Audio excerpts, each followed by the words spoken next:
hati-hatian ng pagkain habang si Quincy at si Diana ay nagsiselfone lang.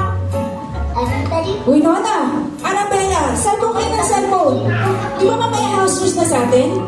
Ano nga tulungan ako dito? Tumutulong na ang dalawang bata nang dumating ang pinakamakisig at pinakamasipag na si Kuya Dinan.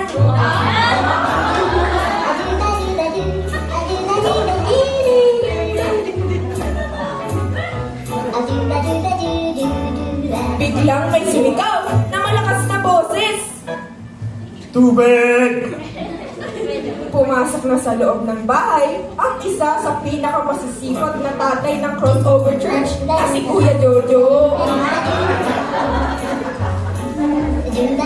Maya-maya pa, may mga maliliit na hakbang na dumadating galing kay Big Mama. At kasama na rin niya si Sis Paula. Good afternoon, everyone! Merry Christmas!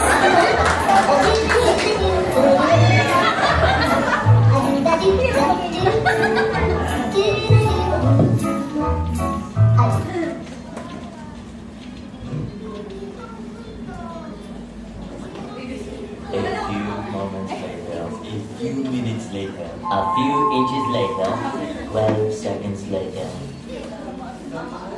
Ilang minuto pa ang lumipas at dumating naman ang pamilya Bernardino Agustin. Isa-isang pumasok si Sis Liza! Palakpakan naman po!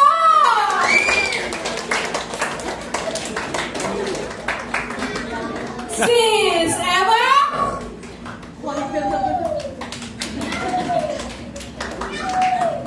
At Sis Nick!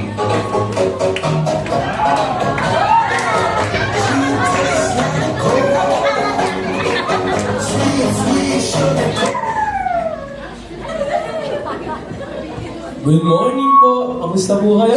Good afternoon po pala! Isa-isa na lang kinamayan ni Bro ang kanyang mga na-houser!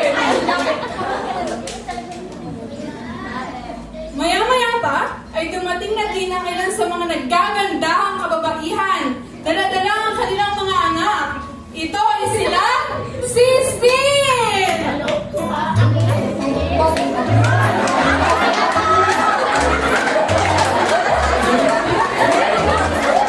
Ang susunod naman po, si Sis Lynn!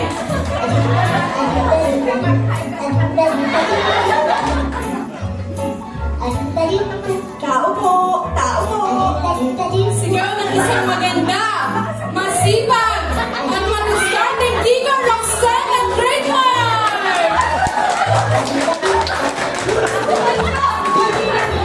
Halos kumpleto na ang lahat ng member ng Rich Kid House Church. Pero, wala pa din ang kanilang Deacon Marlon, na guwapo, masipag, at matipon na!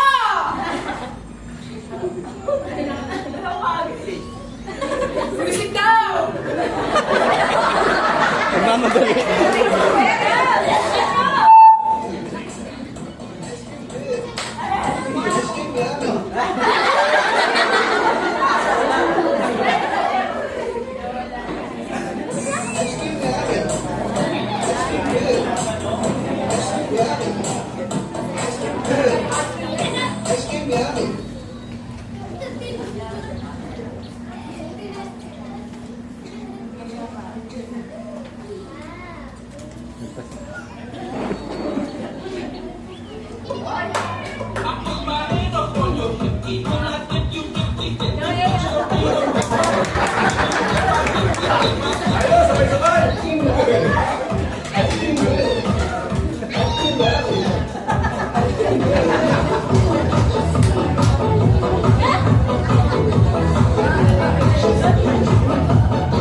Ayan, ang galing naman ang